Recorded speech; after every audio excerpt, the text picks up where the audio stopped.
गुरुर्ब्रह्मा गुरुर्विष्णु गुरुर्देवो महेश्वरा गुरुर्साक्षात् पार ब्रह्म तस्मै श्री गुरुवे नमः। जब जब इस पृथ्वी पर असत्य बलवान होता है तब तब इस पृथ्वी पर भगवान ने अवतार लिया है।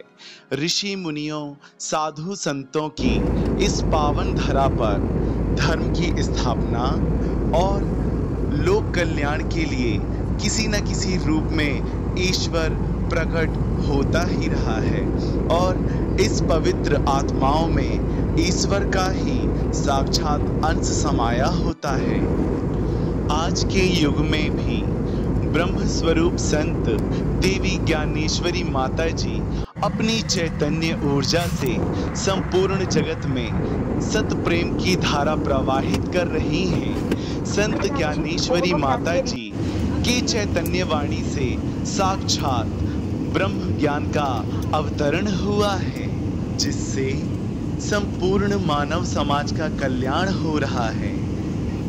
मंत्र तंत्र यंत्र चिकित्सा विविध गोपनीय रहस्यों के मर्मज्ञ समस्त मूलभूत समस्याओं का मां बगलामुखी अनुष्ठान से निराकरण उपलब्ध कराने वाली संत देवी ज्ञानेश्वरी गोस्वामी जी का लक्ष्य है पृथ्वी पर सत्य प्रेम की उपासना आत्म जागरण समस्त प्राणियों का आनंदमय जीवन, ऐसा जीवन जो पारिवारिक मानसिक शारीरिक आर्थिक आदि हर प्रकार के तनाव से मुक्त हो। इसलिए संत ज्ञानेश्वरी अब हमारा जो प्लेन है नीचे आ रहा है, इन सब बादलों से नीचे आ रहा है। श्री महाकाल जी के सानिध्य में विभिन्न प्रकार की दीक्षाएं प्रदान करती हैं। तो आइए प्रिय धर्म प्रेमी अनुरागी भक्तजनों, माँ जगदम्बा स्वरूप गुरु माता देवी ज्ञानेश्वरी गोस्वामी जी के अवतरण और ईश्वरीय प्राप्ति साक्षात मानव सेवा की संपूर्ण कहानी का अमृत पान करते हैं। बेहद कम आयु में माँ बगलामुखी और बाबा श्री महाकाल के प्रति भक्त व प्रेम से हजारों लोगों के जीवन को सुखमय बनाने वाली गुरु माता का जीवन किसी प्रेरणा से कम नहीं है। आज हम आपको माँ ज्ञानेश्वरी जी की जीवनी बताने जा रहे हैं। उम्मीद करते हैं आपको जरूर पसंद आएगी।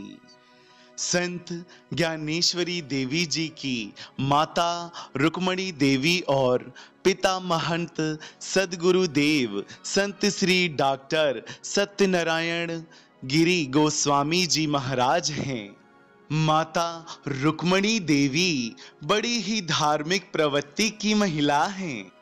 वे स्वयं आध्यात्मिक प्रवचन देती रहीं, जैसे कि ऋषि आत्रि मुनि की धर्मपत्नी माता अनसुईया चरित्र, श्री रामचरितमानस, माँ सती की कथा, भक्त श्री ध्रुव चरित्र कथा प्रवचन की धारा प्रवाह करती रहीं। पिता श्री भी बाल्यकाल से ही ईश्वर भक्ति मार्ग में अग्रसर रहे। ईश्वर भक्ति में इतने लीन होते रहे कि जो भक्ति सतयुग त्रेता युग द्वापर युग में देवताओं को दुर्लभ थी, वह भक्ति इस कलयुग के कली काल में पूज्य पिताश्री को यह भक्ति प्राप्त हुई, जिस भक्ति का नाम अखंड ब्रह्म ध्यान लीन समाधि है, जो देवताओं में केवल भगवान शिव जी को